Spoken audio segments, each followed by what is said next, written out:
السلام علیکم ناظرین کرام، شروع کرتی ہوں اللہ تعالیٰ کے بابرکت نام سے جو بڑا مہربان اور نہایت رحم والا ہے۔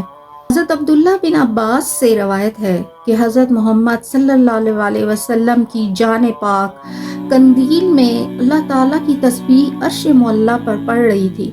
کہ قطرہ عرق کے مصطفیٰ صلی اللہ علیہ وسلم کا ٹپکا اس مقام پر جہاں پر روضہ مبارک خاتم الانبیاء ہے۔ حکم الہی حضرت جبرائیل علیہ السلام کو ہوا، وہ خاک لے کر آئے وہاں سے اور اس کو مشک و عنبر